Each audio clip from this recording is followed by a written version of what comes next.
Tras ser repudiada nuevamente por su padre, un hecho que en principio fue una desgracia con el tiempo se convirtió en uno de los periodos más importantes de su vida, siendo considerada una de las enanas. ¿Qué más han influido en la historia de Sanaris? Fragmento del libro, La dinastía Gemanegra, la sangre de la dorsal. Autor, Pascualo Luz de Diamante. Los historiadores la llaman la paz de Trazbe. Las negociaciones para alcanzar un acuerdo no fueron muy largas para lo que fue una guerra tan cruenta. Las condiciones fueron sencillas. Primero, Ulvianor abandonaba el territorio de Nueva Ulvianor que volvía a pertenecer al reino de Domemba. Segundo, los enanos de la dorsal renunciaban de manera definitiva a las minas rojas y devolvían las otras 2 minas conquistadas al reino de Domemba durante la guerra. Tercero, el reino de Sisia perdía todos los territorios cercanos al canal del rey Dasmir y también perdía los territorios de la cuenca del río que suministraba agua al canal. Ahora pertenecerían al reino de Domemba y se extenderían hasta 2 kilómetros al interior desde la orilla del río. Cuarto, los miembros de la alianza aceptaban pagar una compensación a la Liga de la Dorsal que consistía en 1000 lingotes de oro cada año como indemnización por los daños causados por la guerra. La duración del pago sería de 5 años. El pago se efectuaría en Domemba cada aniversario de la firma del Tratado de Trazbe. Quinto, los enanos de la dorsal aceptaban volver a comerciar con su hierro y otros minerales con todos los reinos de la dorsal del dragón, terminaba el monopolio de Ulvianor. Sexto, durante 5 años se entregarían rehenes por parte de los 3 reinos de la Alianza de la Hoja Blanca. Serían príncipes de los 3 reyes. Estarían bajo el cuidado del rey de Domemba. Eran la garantía del tratado. Se escogió la localidad de Trazbe para la firma del tratado, donde estaban los 4 reyes implicados. El rey de Domemba además firmaría como representante del resto de reyes y mandatarios de la Liga de la Dorsal del Dragón. Fue un acto sencillo y sin ningún ánimo de humillación para los derrotados que bastante tenían con aceptar las condiciones del tratado.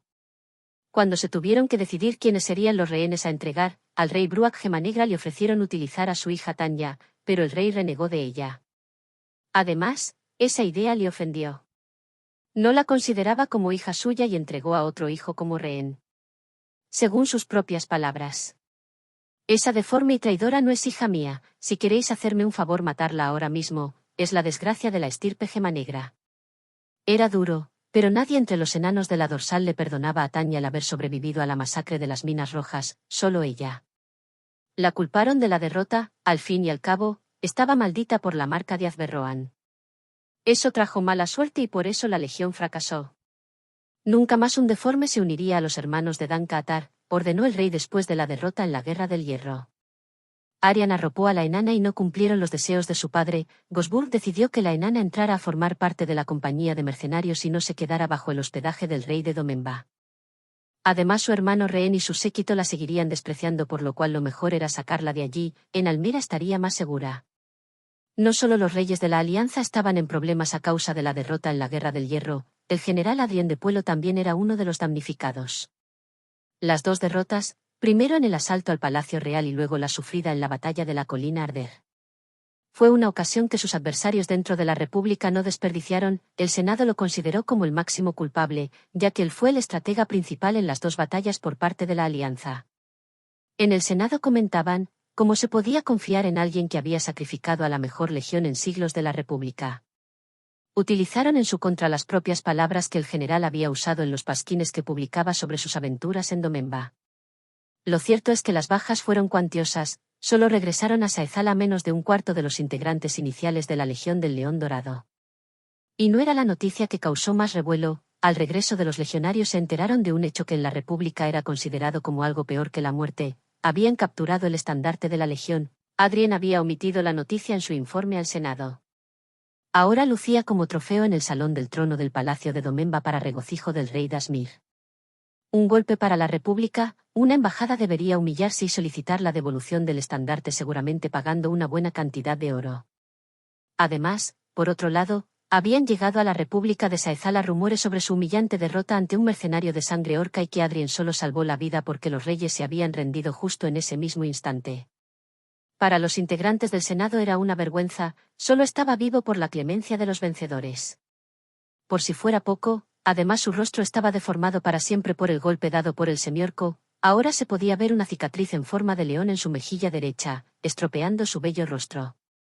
Muchos senadores a petición de los familiares de los legionarios muertos habían reclamado su regreso para juzgarlo por incompetencia, pero Adrien tenía contactos fieles e importantes dentro del Senado. Lograron que se le nombrara embajador ante la corte de Ulvianor, ya que estaba allí y aprovechando que la República necesitaba negociar la compra de una suma cuantiosa de trigo y otras materias primas. En el Senado pensaron que lo mejor era utilizar sus buenos contactos con la corte de Ulvianor. No era mucho, ahora quedaba relegado a ser un simple mercader, pero al menos ganaría tiempo y podría pensar en un plan antes de regresar a la República y defenderse de sus adversarios. Los que sí regresaron fueron los pocos legionarios que sobrevivieron, vinieron en busca de gloria y volvieron totalmente destrozados. Adrien se encontraba en los aposentos cedidos por la reina de Ulvianor al embajador de la República.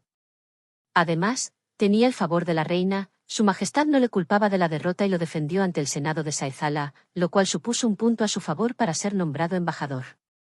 La prima de su majestad, la condesa Samela, yacía en la cama durmiendo, ella también defendió bravamente la causa del general. Aunque amaba a Samara, Adrien pensaba que lo mejor era nunca estar con una sola mujer, la prima de la reina aceptaba ser segundo plato, al menos de momento. No le importaba, dentro de una semana sería otra, lo bueno de la joya del sur es que estaba llena de mujeres hermosas.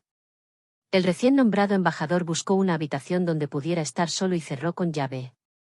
Sabía muy bien los riesgos que corría en caso de que le descubrieran mientras realizaba el ritual y no quería matar a nadie, las órdenes estaban muy claras, ningún testigo. Abrió la cajita de madera pintada de negro y sacó de su interior la piedra en forma de piñón. Se la puso dentro de la boca, justo debajo de la lengua y cerró los ojos. Desde la primera vez que aceptó formar parte de la sociedad la sensación al cerrar los ojos era extraña. Sentía como si le arrancaran las entrañas y luego avanzaba por aquel túnel blanco hasta llegar a un palacio sin puertas ni ventanas, pero que podía traspasar sus paredes con tranquilidad. Llegaba el último, la reunión había comenzado, el ambiente estaba muy caldeado, la derrota en la Guerra del Hierro había sido un duro golpe, puesto que su señor les había prometido la victoria total. Cuando llegó, las miradas se posaron sobre él, al ser el último en formar parte de la sociedad era mal visto por los demás por su falta de puntualidad. Pero lo odiaban mucho más puesto ya que era uno de los favoritos de su señor, quien estaba recostado en el trono con un gesto de hastío mientras escuchaba los lamentos de los vencidos. Nos prometieron las minas de Domenba y he perdido a mis mejores enanos, mi gente ahora no confía en su rey. Hay rumores de conspiraciones sobre mi persona. Nadie va a conspirar contra usted, rey Gema Negra. Quien intercedía sobre aquellos que estaban quejándose era el rey Reginaldo de Arseo, que desde hacía tiempo era una figura prominente en la sociedad. No, pero yo he perdido gran parte de mi popularidad con esta guerra. Ahora tenemos que pagar un gran tributo a la Liga, eso alimentará a mis adversarios. Se quejaba también la reina Lantiana, aunque con un tono de resignación. En ese momento el general Adrien hizo una reverencia a su señor. Mi señor, gracias por salvarme la vida, os juro que os serviré aún con más devoción. Todos se sorprendieron ante las palabras de Adrien. Para la mayoría era una muestra de lo zalamero y advenedizo que era el general, no obstante, estas palabras hicieron que su divinidad reaccionara por primera vez en toda la reunión. Al fin su oscuridad se incorporó sobre el trono y acabó esbozando una media sonrisa. ¿Lo veis? Esa es la actitud. Después lanzó una mirada de enfado ante los dos reyes que se quejaban amargamente. Al contrario que vosotros dos, si sois reyes es por mi ayuda, deberíais agradecer eso, no quejaros lastimosamente como niños pequeños. Habéis perdido. Sois unos idiotas, el plan estaba perfectamente diseñado, pero hay unas fuerzas que no fuimos capaces de neutralizar. Idiotas. Su divinidad acabó la frase golpeando con fuerza uno de los reposabrazos del trono y eso hizo que todos sintieran un gran dolor en sus entrañas, todos los presentes gritaron. Se hizo el silencio en la sala. El rey Reginaldo de Arseo volvió a tomar el mando de la reunión. Efectivamente ha sido una derrota dura y con unas consecuencias a corto plazo que tenemos que solventar. Pero lo importante es analizar las causas del fracaso. No fue fruto de nuestra incompetencia o de una traición a nuestra causa. Puesto que de ser así ninguno de vosotros estaría ahora mismo con vida. Adrien estaba herido en su orgullo, el plan de batalla era perfecto, quizás no tanto la utilización de la caballería por el flanco derecho, todo marchaba bien hasta aquella explosión. La sacerdotisa, ella cambió el curso de la batalla. Su divinidad arqueó una ceja. Reginaldo al ver el gesto de su señor sonrió. Arian, hija de Aenom y Medira, sacerdotisa del nuevo culto a Elaban. Destruyó la torre de los túnicas blanca en Tripulia. Liberó a los malditos de su maldición y restituyó el triunfo de Elaban en su templo, y ahora aniquila a la Legión del León Dorado en la batalla de la colina Arder. Sentado en uno de los lugares principales se encontraba el ahora gran maestre de los túnicas blancas, Ferdinand de Boussier. Tenemos 5 joyas de Elaban, ella custodia las otras 2. Será imposible obtenerlas antes de la gran conjunción. Faltan aún 15 años para la gran conjunción. Cada día que pasa Arian tiene más poder, puede aniquilar legiones. El rey enano se acercó un poco más al estrado. No solo ella. En la batalla de las minas de sangre, mi mejor legión con su general, que era mi mano derecha, fue aniquilada. Dicen que ahogados por una trampa, mentira, un enano logró salvar la vida, y me lo contó a mí antes de morir. Elaban en persona mató 1 a 1 a cada enano. Es imposible derrotar al dios maldito. Su divinidad giró la cabeza para observar al rey Bruac Gemanegra, quien dio unos pasos hacia atrás. Ese enano no fue el único superviviente. El rey Bruac avergonzado bajó la cabeza. La reina Lantiana también volvió a hablar. Poco habláis de Arras, él realizó la estrategia en el Castillo Negro que fue imposible de tomar y la táctica de la colina Arder. Nos tendió una trampa en la cual, aunque tomáramos la colina, la batalla estaba perdida. Arras fue quien asesoró a su padre en la conquista del reino elfo de Tautanel por parte del Imperio Negro. Y tiene la espada negra del rey de la ciudad maldita, es el elegido de los dioses. Era el rey de los elfos de Baudalania el que hablaba, no habían olvidado esa derrota. Luego tomó la palabra Ferdinand para referirse sobre otro miembro de la compañía. El mago Cus es poderoso, su dragón de fuego es un conjuro magnífico digno de cualquier gran maestre y no tiene miedo a usarlo en los campos de batalla. El rey Reginaldo no podía calmar a tantas quejas por parte de los participantes en la reunión sobre la habilidad de los mercenarios mientras su divinidad las escuchaba atentamente mientras se llevaba la mano al mentón. Es imposible vencerlos y robarles las joyas. Son demasiado poderosos. Su divinidad empezó a reír ante las quejas y temores de todos, lo cual sorprendió a sus devotos fieles. Callaros todos. Se hizo el silencio. Es cierto, Elaban es poderoso, pero actúa en las sombras. Arian es peligrosa, pero tiene un punto débil. Arras es el elegido de los dioses, aunque puede vencerse, y Cus es un secundario irrelevante como todos los magos, al fin y al cabo. Al decir esto giró la cabeza para mirar a Ferdinand, quien se sentó al verse amenazado. Podéis ver la derrota en la Guerra del Hierro como algo malo. Yo creo que, sin embargo, es una oportunidad, las victorias hacen crecer el ego. Nuestros héroes han demostrado no tener rivales en Sanaris, así que es normal que no se nieguen a actuar si hay que salvarlo. El rey elfo sonrió más tranquilo. Hemos tejido una tela de araña sobre ellos, la mosca no se adentra en ella salvo cuando tiene la máxima confianza de que puede salir. Dentro de poco recibiréis instrucciones. Reginaldo continuó las palabras de su señor. Estar tranquilos, las cosas están sucediendo según lo previsto, dentro de poco la amenaza de Elaban, Arian y Arras será neutralizada y nuestro amo estará de vuelta en Sanaris, para nuestro regocijo y ventura. Fueron tal la convicción de estas palabras que todos estaban más tranquilos. Salvo que un personaje que nunca hablaba apareció en medio del estrado. Os estáis olvidando del más importante de todos. Era el Oscuro, un inmortal de la primera era, formaba parte de la sociedad desde sus inicios. El más veterano miembro de la sociedad, siempre asistía a las reuniones, pero nunca hablaba con nadie, algunos ni se percataban de su presencia. Oculto siempre bajo su máscara dorada, fiel sirviente y esencial para su regreso. Su divinidad prestó atención, las palabras del Oscuro tenían que ser siempre tomadas en cuenta. ¿De quién nos olvidamos? Del otro semiorco, Agnoruk. Reginaldo sonrió al escuchar ese nombre, ese desgraciado casi le cuesta el trono y había herido para siempre a su colaborador más preciado. Ese andrajoso. Es una locura. Agnoruk es el más peligroso de todos, debéis terminar con él antes que nadie. Insistió el Oscuro. Eso que dices es una tontería. No ha mostrado nada que nos haga considerarlo una amenaza mayor que los otros 3. Replicó Reginaldo. Pero el Oscuro solo hablaba de cara a la divinidad, quien asumía con agrado el reto. ¿Qué sabes sobre él? Lo mismo que mi señor. La divinidad solo sonrió. Agnarok, siendo muy joven, acabó con el rey de los vampiros. Comentó el oscuro. Como tú bien sabes, el rey de los vampiros estaba loco, quería destruir Sanaris, tarde o temprano alguien acabaría con él. Replicó la divinidad. Todo lo que ha hecho ha sido gracias a Elaban, no es una amenaza. Sentenció Ferdinand con suficiencia. El oscuro se retiró hacia atrás al ver que su afirmación era negada por el resto. Debéis acabar con él, de lo contrario matará a todos los que estamos aquí reunidos. Murmuró el inmortal una funesta profecía. Pero ya nadie le hizo caso, aunque el nombre del semiorco sería tenido en cuenta, pero no era la principal amenaza. Las palabras del oscuro influenciaron al general Adrien, quien se llevó la mano a su mejilla derecha, quería la venganza más temprano que tarde.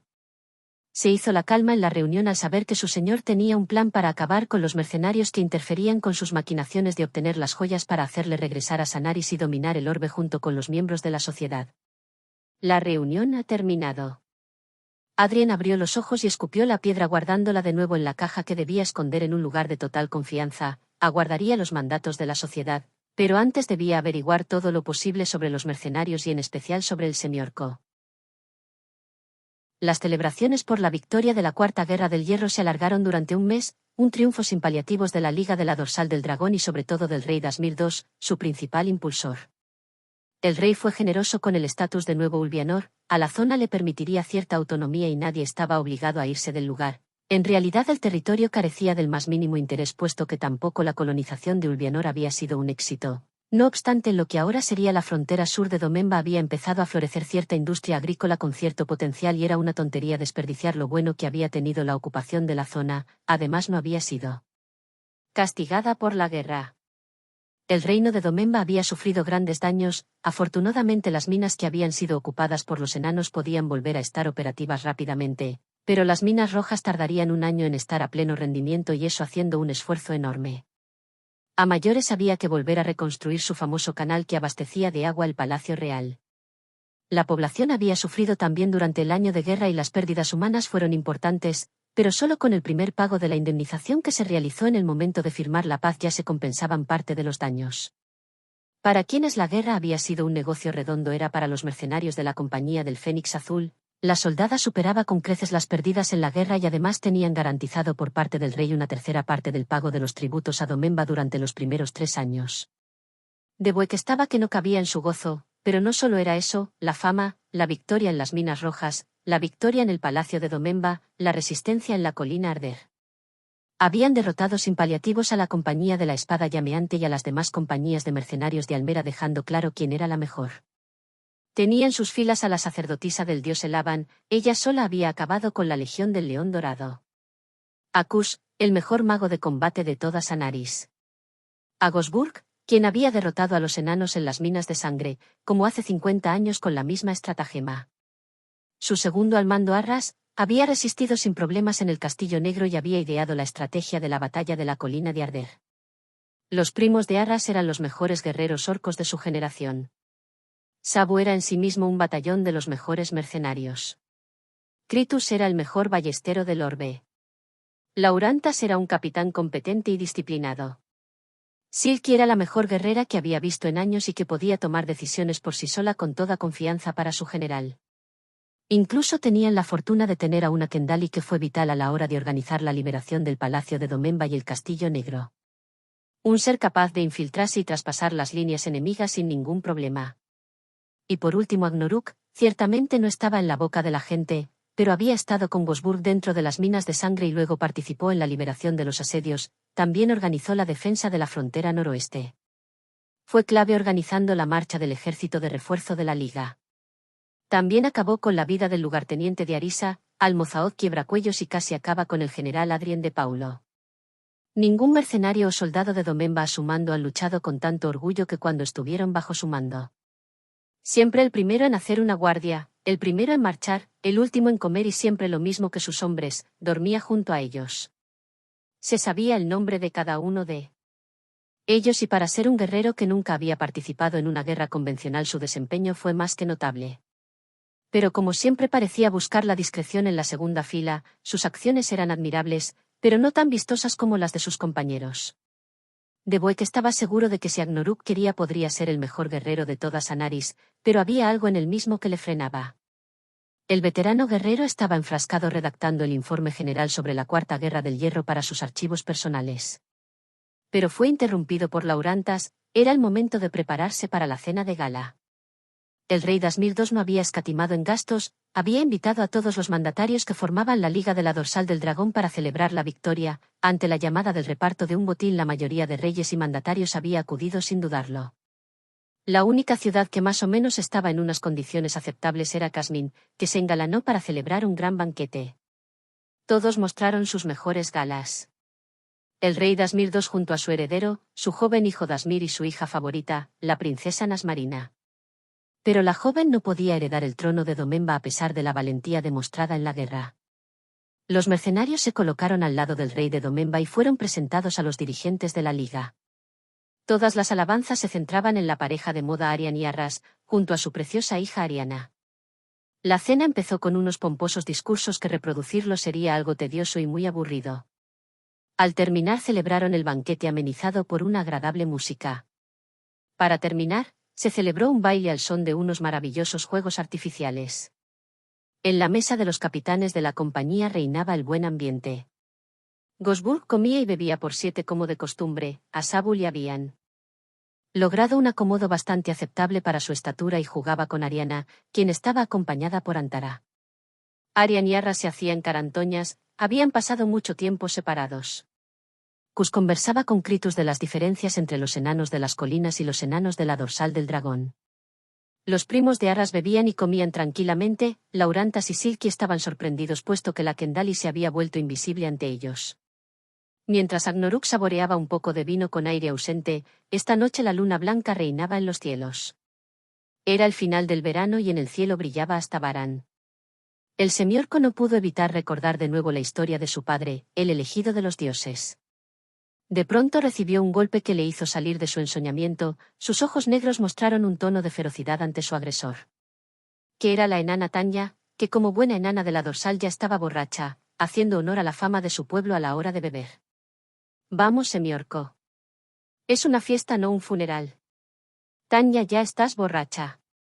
Ja ja ja, hay que celebrar Agnoruk, repudiada por los míos y ahora rehén vuestra. Hay que emborracharse. La enana estaba demasiado ebria para mantenerse en pie, con lo que cayó de bruces al suelo. Arian acudió presta a sentarla en una silla. Menuda borrachera. Lo único que necesita es... Agnoruk no pudo decir nada más, la enana empezó a vomitar lo bebido y así se encontró mejor. Eso hizo que el semiorco se levantara al tiempo que sonaba la música indicando que comenzaba un nuevo baile. Vamos, Agnoruk. Usted me debe un baile. Lo siento, no sé bailar. Vamos, semiorco, es la princesa Nasmarina. Le animó Gosburg. Gracias, pero no se me da bien. Así nunca encontrarás pareja. Bromeó Kritus. La princesa Nesmerina sonrió pícaramente. Eso, Agnoruk, me gustaría ver a quién conquistó a la reina Tara y a la reina de las Amazonas. Arian se quedó con los ojos como platos. Como siempre, la princesa Nesmerina estaba al tanto de todos los cotilleos más deliciosos que acontecían en Sanaris. Eso Agnoruk no lo sabía. Fue hace mucho tiempo. Yo estaba allí, la reina de las Amazonas le suplicó que yaciera con ella. Gosburg. Agnoruk, exclamó enfadado. Hasta Tanya abrió los ojos. La reina de las Amazonas, para muchos estaba considerada como la mujer más bella de toda Sanaris. Los rumores decían que su única hija era fruto de la relación de un extranjero que demostró ser un hombre digno para ella. Esos son solo rumores infundados.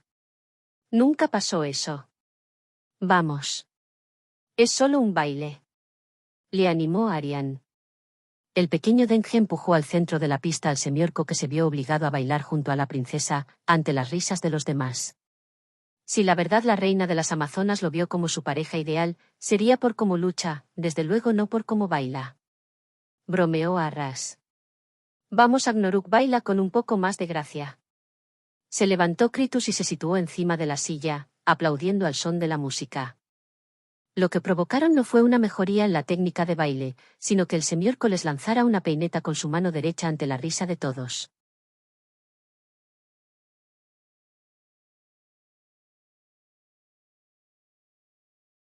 La cena se alargó hasta bien entrada la noche, poco a poco fueron cayendo casi todos, aún así, al alba quedaban bastantes en pie. Ariana dormía en los brazos de la Kendali, bajo la atenta mirada de Antara. Arras hablaba con sus primos y la comandante del bosque de Fambir. Deboek conversaba bastante borracho con el rey Dasmir, Gosburg y Kush. Agnoruk como siempre tenía la capacidad de escaparse un poco del foco y estaba observando el cielo. La princesa Nasmarina bailaba ahora con Sebastián Darbicul, el gobernador de las Minas Rojas, hacían buena pareja. Parece que esta noche no has tenido suerte, Agnoruk. Hay que saber perder. Para perder, primero hay que querer jugar. Agnoruk sonrió ante Arian, que se sentó a su lado. Habrá que irse a dormir, Ariana está ya cansada. Así es, tenemos que preparar el regreso a Almera. Astabaran brilla hoy como nunca. Como siempre, la sacerdotisa parecía adivinar los pensamientos del semiorco. Volvieron ambos a retomar la conversación que habían tenido en casa del semiorco sobre el elegido de los dioses. Sí, un guerrero tan fuerte y valiente que los dioses le ofrecieron subir junto a ellos, pero lo rechazó, solo pidió morir en combate contra un rival digno. Volvió a repetir Agnoruk la leyenda. Puede que Astabaran ya esté con nosotros. Agnoruk giró la cabeza mirando a Arras. Puede sin duda. Él no puede ser, Astabaran tiene que ser hijo de un dios. Pues entonces no ha nacido aún. Arian sonrió, al mismo tiempo la joya brilló un poco. Gracias a ella ganamos la batalla. Comentó el semiorco observando el sutil brillo azulado. Creo que me precipité, la batalla la hubiéramos ganado igual a la larga. Estabas tú, Gosburg, podíamos dar vuelta a la situación sin que yo causara tanta destrucción. ¿Fue un error? Preguntó sorprendido el semiorco. Recuerdo tus palabras de no llamar la atención, ahora hemos llamado la atención, pero creo que no tengo más remedio, Agnoruk. No tienes que salvar a nadie, Arian, Sanaris ha existido antes de que tú nacieras. Arian empezó a llorar al ver cómo la luna empezaba a descender. Sé quién eres. El semiorco se quedó en silencio, él lo sabía, pero a nadie se lo había dicho, era un secreto compartido por las sacerdotisas de su madre, Gosburg y la Kendali. Eres el hijo de la diosa de la muerte, Tanae. Eres la muerte reencarnada, por eso dañaste al devorador de almas. Lo sentí por primera vez hace años en tu primera despedida, ahora lo sé con seguridad. ¿Tú eres hijo de un dios? Agnoruk se levantó para alejarse un poco, siempre huía de ese destino, por eso se había retirado a las montañas de la bruma. Arian, no quiero ser eso. Tengo la impresión que aceptar quien soy traerá la desgracia a Sanaris. Agnoruk, Sanaris seguirá cuando tú te vayas. Serás lo que tengas que ser. No quiero, no quiero. Es traer la desgracia a todos. No es casualidad que estemos aquí los dos, ¿recuerdas? Tú mismo me lo comentaste en Tripulia. Arian se levantó para seguir a Agnoruk, el semiorco caminaba nervioso. No tiene nada que ver. Tú traes la luz a Sanaris. Curas a la gente. Arian se puso delante del semiorco para evitar su marcha, al menos una vez en la vida tenía que hacer frente a su destino, debía aceptarlo. Yo, la luz de Sanaris, he destruido media legión, Agnoruk. Por todos. Llegado el momento, Agnoruk. Tendrás que hacer lo que sea necesario, aunque implique la desgracia de muchos.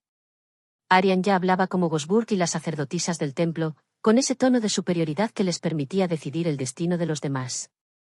Algo que el semiorco odiaba, el bastantes muertes llevaba a sus espaldas como para añadir muchas más. Necesario. Tú eres la que no lo entiendes, al final solo somos juguetes en manos de unos dioses caprichosos. Agnoruk apartó suavemente a la sacerdotisa mientras empezaba a caminar hacia la mesa donde estaba el resto de sus compañeros. No lo comprendes y tú deberías comprenderlo, quizás algún día lo entenderás, hay mucho más en juego de lo que piensas, Agnoruk. Siempre estaban con ese cuento, la del bien mayor, pero el coste no les importaba, Agnoruk había decidido pasar página. Se detuvo para acabar la conversación de una vez. No quiero. Sí, yo seré hijo de Tanae, pero no voy a usar ese poder para poner Sanaris patas arriba. Me queda un año y cuando lo termine regresaré a Valle Nevado. Y te lo advierto, no me volváis a buscar. Agnoruk acabó la frase, la conversación había terminado, era hora de retirarse hacia sus aposentos, estaba muy enfadado. Empezó a caminar para irse cuando de pronto escuchó una frase de la boca de Arian que le dejó helado. «Mátalos a todos». Dejó de caminar y miró con estupor a la sacerdotisa, solo recordaba una frase de su madre, solo una y era esa: «Mátalos a todos». Arian se acercó a Agnoruk y acarició la negra melena del semiorco, de la misma manera como él recordaba las caricias de su madre. Este gesto pareció calmar las aguas entre los dos. El semiorco se tranquilizó. No hablaron más, ambos se acercaron a la mesa. Sabu se llevó a su padre adoptivo que dormía la mona. Agnoruk hizo lo mismo con la enana. Arian se retiró con Arras y una ariana que lloraba un poco. La niña estaba algo molesta por ser despertada, acompañados por Antara. Mientras Vannus acompañaba a Deboek, quien necesitaba un poco de ayuda para caminar. Los primos de Arras cerraban la comitiva acompañados de Silky y Laurantas y unos cuantos mercenarios que se habían quedado con ellos hasta el final de fiesta. Agnoruk dejó a la enana dormir en su cama, el semiorco se acostó en el suelo, sabía que le costaría pegar ojo esta noche. Cada vez que cerraba los ojos recordaba aquella noche lluviosa en Valle Nevado. Y como escuchaba de su madre una sola frase: «Mátalos a todos». Volvió a abrirlos, era un recuerdo muy intenso. Intentó dormir de nuevo, así que cerró los ojos. Ahora era un poco más mayor, en un palacio lleno de llamas, el olor a carne de vampiro chamuscada inundaba la estancia, enfrente suya se encontraba desafiante Bianak, el rey de los vampiros, cuando esa frase surgió de nuevo dentro de su cabeza. «Mátalos a todos». Abrió los ojos por segunda vez. Hoy era la tercera vez en su vida que escuchaba esa frase, no era casualidad, algo malo iba a volver a ocurrir. Escupió al suelo. «A la mierda, si quieren ver arder Sanaris, conmigo que no cuenten», murmuró malhumorado al tiempo que se quedaba dormido.